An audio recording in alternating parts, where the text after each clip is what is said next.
जय मां काली। सभी साधक साधिकाओं और बंधु बांधवों को जय मां काली। मां का आशीर्वाद आपके ऊपर हमेशा बना रहे। आज नव वर्ष है। जी हां, चैत्र शुक्ल पक्ष प्रारंभ हुआ है और इसके साथ ही हिंदी तिथि या हिंदू पंचांग के अनुसार आज से हमारा नववर्ष प्रारंभ हुआ है। नवरात्र की शुरुआत हुई है। मां के अलग अलग रूपों की पूजा होगी, आराधना होगी और नवमी के दिन प्रभु श्री राम के लिए भव्य रूप से रामनवमी का पर्व मनाया जाएगा। तो इसके लिए आप सभी को शुभकामनाएं। आज ये वीडियो मैं लेकर आया हूं मां के आदेश से, मां की कृपा से एक बहुत ही जटिल विषय के बारे में बात करने के लिए। और ये जटिल विषय मध्य वर्ग के लोगों से जुड़ा हुआ है। अक्सर मध्य वर्ग ऐसे जटिल विषय से जूझता रहता है, पीड़ा झेलता है, कुछ कर नहीं पाता। कारण यह है, मध्य वर्ग के सामने एक समस्या है, स्वयं को अपने स्तर पर बनाए रखने की समस्या, चुनौती। और ये एक ऐसा वर्ग है जो ना तो भीख मांग सकता है और ना ही कुछ ऐसा कार्य कर सकता है जिसके कारण उसका नाम खराब हो। इसलिए अपने स्तर को बनाए रखने के लिए इसे कई तरह के काम करने पड़ते हैं, जिसमें कई बार बैंक से ऋण यानी लोन यानी कर्ज भी लेना पड़ जाता है ताकि उनका जीवन चलता रहे। इसलिए नहीं कि बहुत अधिक लग्जूरियस लाइफ हो जाए, इसके लिए नहीं, बस जीवन किसी प्रकार चलता रहे, बच्चे पढ़ सकें, दाल रोटी चलता रहे। क्योंकि आज के दौर में आमदनी घट गई है और खर्च बढ़ गया है। अब आते हैं मुख्य विषय पर। अक्सर कई बार खबरों में पता चलता है, समाचारों में सामने आता है, किसी व्यक्ति ने आर्थिक तंगी के कारण जान दे दी, आत्महत्या कर ली, खुद को खत्म कर लिया। किसी पूरे परिवार ने आर्थिक परेशानी के कारण स्वयं को पूरी तरह खत्म कर लिया, पूरा परिवार नष्ट हो गया, सारे लोग खत्म हो गए, मर गए आर्थिक तंगी के कारण। कर्ज से परेशान व्यापारी ने आत्महत्या की, कर्ज से परेशान परिवार ने खुद को खत्म किया। ऐसी खबरें अक्सर सुनने में आती हैं और लोग उस पर सहानुभूति तो जताते हैं, साथ में यह भी कहते हैं कि बड़ा ही कायर लोग थे, बड़ा ही कायर व्यक्ति था, डरपोक था, उसको जूझना चाहिए था, उसको परिस्थिति का सामना करना चाहिए था, परिस्थिति से बाहर निकल जाता, उसे अपनी समस्या बतानी चाहिए थी। परंतु ये हम लोग कहते हैं, परंतु वास्तविक पीड़ा क्या होती है ये उस परिवार से कोई नहीं पूछता जिसने जान दे दी। ये विषय लेकर मैं क्यों आया हूं? क्योंकि आज ऐसी ही समस्या से मैं और मेरा परिवार जूझ रहा है।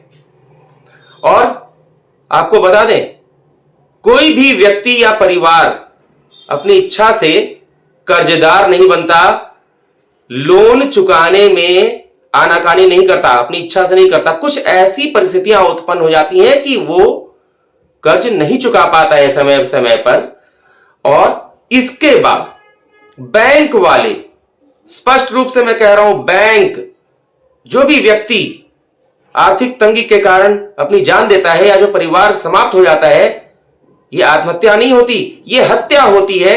बैंक वाले उस परिवार की हत्या कर देते हैं। और यह वीडियो मैं मां के आदेश से बना रहा हूं, इस बात को समझना होगा, मूल जड़ तक समझिए। बैंक वाले विवश कर देते हैं, कर्ज देने वाले बैंक और उनके रिकवरी एजेंट ऐसी ऐसी बातें आपको चुभाएंगे, ऐसी ऐसी बातें करेंगे, फोन पर फोन। ठीक है, रिकवरी करने के लिए उन्हें संपर्क करना आवश्यक है, परंतु फोन पर धमकियां आनी चालू हो जाएंगी। हम आपके घर आ रहे हैं जी, अभी हमें पैसे चाहिए जी, और ऐसी ऐसी इस तरह से जिसको कहते हैं टॉर्चर, इतना टॉर्चर कर देंगे कि वो परिवार पूरे समाज में जलील होने से बेहतर यह समझता है कि चुपचाप कुछ खाने में मिलाकर खा लो और समाप्त हो जाओ, या घर में चुपचाप फांसी का फंदा लगा लो, सारे के सारे खत्म हो जाएं। और सरकारें, पुलिस, ये सब मूक दर्शक बनकर बैठ जाते हैं। एक खबर बन जाती है टीवी वालों के लिए, अखबार वालों के लिए एक खबर बन जाती है, आखिर एक परिवार ने आत्महत्या क्यों की, ऐसी कौन सी बात थी, क्या हो गया ऐसा।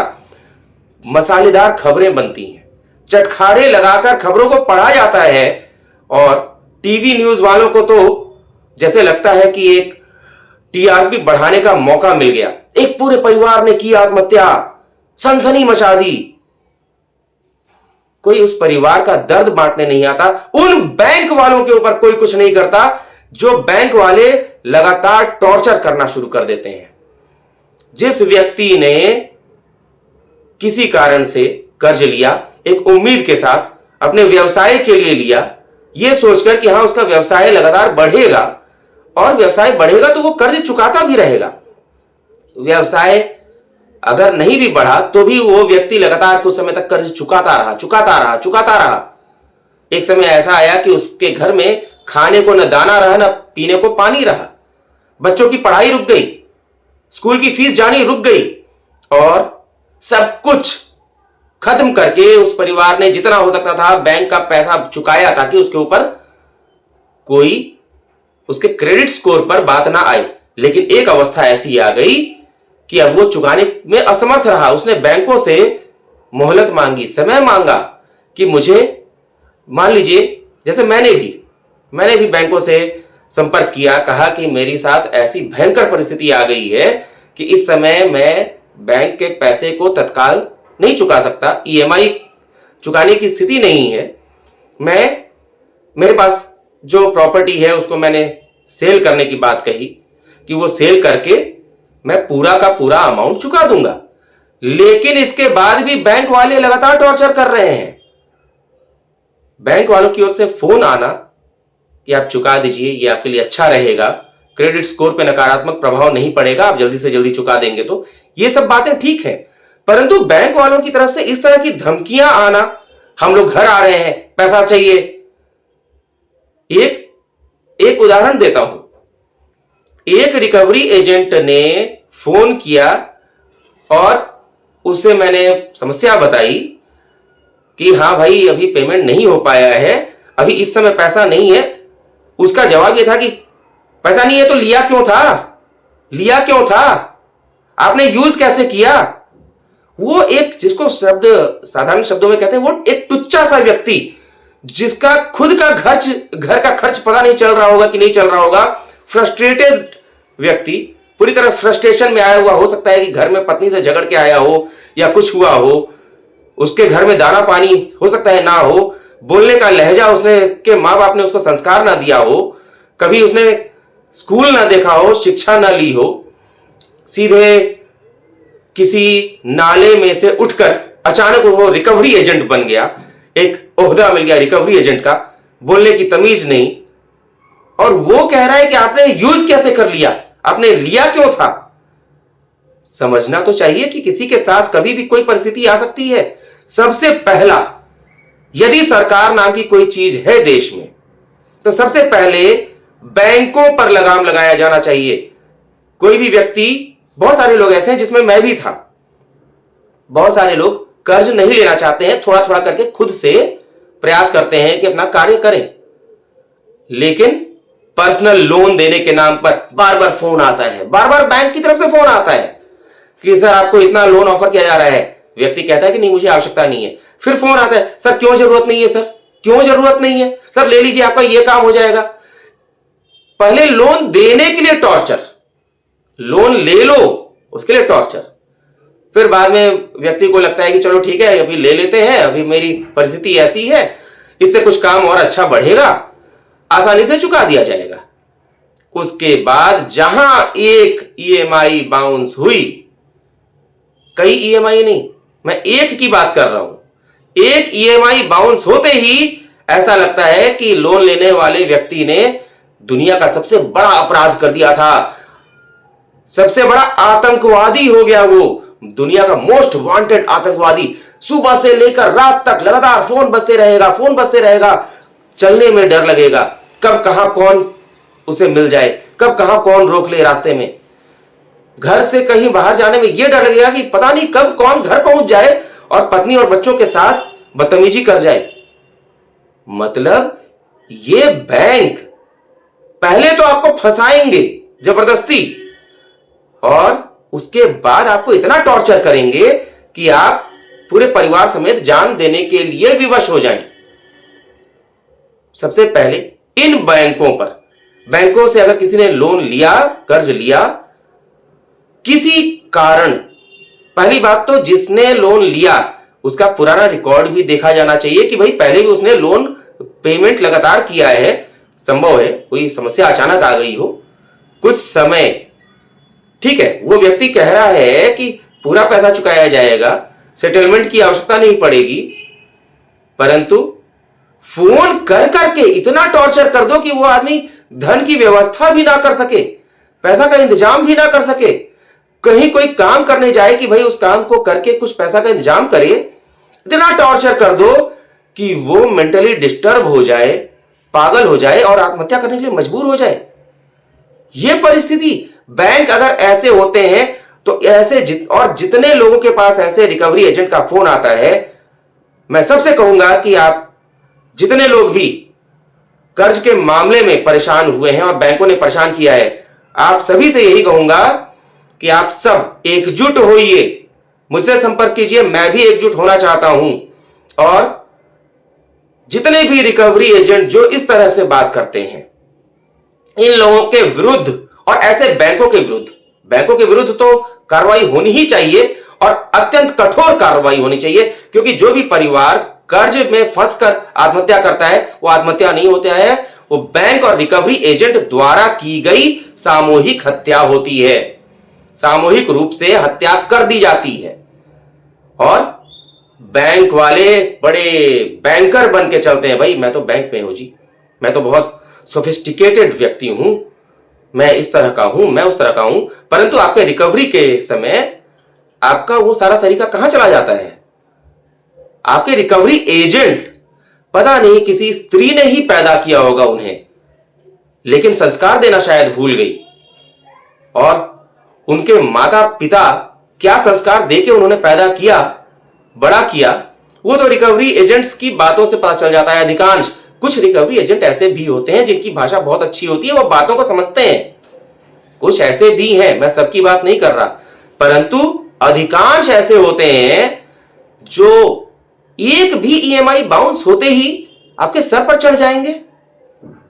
वो ये नहीं समझते जितनी उनकी सैलरी नहीं है, जिनका उनका खर्चा, जितना उनका साल भर का खर्च होगा उससे अधिक वो परिवार हो सकता है, उससे अधिक एक महीने में कमाता रहा हो।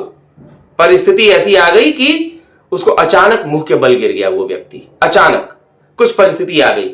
परंतु यह भी समझना होगा, मैं अपनी ही बात कह दूं, यदि मैं और मेरा परिवार, मां की कृपा से कह रहा हूं, यदि मैं और मेरा परिवार जीवित रह गया, इस बड़े भयंकर कष्ट को झेल गया, तो इतना बता दूं, बादलों में घिरा देखकर मुझे डूबा हुआ मत समझ लेना, मुझे डूबा हुआ समझने की भूल मत कर लेना। विवेक हूं, जल्द ही सूरज की तरह लौटकर जगमगाऊंगा, यह ध्यान रखना। और आज हमारी ऐसी पूरी परिस्थिति को जानते हुए, जानने के बाद भी जब हम लोग परेशानी में फंसे, उस समय से लेकर अब तक हमारी हर परिस्थिति को जानने के बाद भी जो हमारी सहायता कर सकते थे, जिनका कर्तव्य था, वो आज भी मौन है। तो इसके लिए मैं तो कुछ नहीं कहूंगा, परंतु कोई है जो सब देख रहा है, मां है जो सब देख रही है। इसलिए जो सहयोग कर सकते थे, जिनका कर्तव्य बनता था, यदि उनकी आंखें आज बंद हो गई हैं, तो मैं अपने से कुछ नहीं कह सकता। मां देख रही है। ऐसे बैंक वालों को स्पष्ट रूप से यह समझना होगा, रिकवरी एजेंट्स को समझना होगा, हर व्यक्ति आपकी तरह नहीं होता। जो मैं उन रिकवरी एजेंट्स से कह रहा हूं जो बदतमीज हैं, वाहियात भाषा में बात करते हैं। हर व्यक्ति जिसका ईएमआई बाउंस हो रहा है या हो गया, वो आपकी तरह नहीं होता। हो सकता है कि उसकी हैसियत आपसे कई गुना ऊपर हो, आपके साल भर की पगार वो व्यक्ति 1 महीना में दे सकता हो। समय समय की बात है, समय समय की बात है कि आज आप चढ़ रहे हो, कल को आप उस स्थिति में नहीं होगे कि उस आदमी से मिल भी सको अपॉइंटमेंट लेने के बाद भी।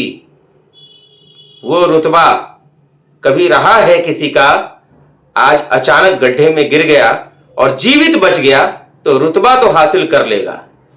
परंतु जिन लोगों ने अपना चेहरा दिखा दिया और जिस तरह की भाषा का उपयोग किया, जिस तरह से टॉर्चर किया, उन्हें यह फिर से दोहरा दूं, याद रखना होगा, बादलों में घिरा देखकर मुझे डूबा हुआ मत समझ लेना।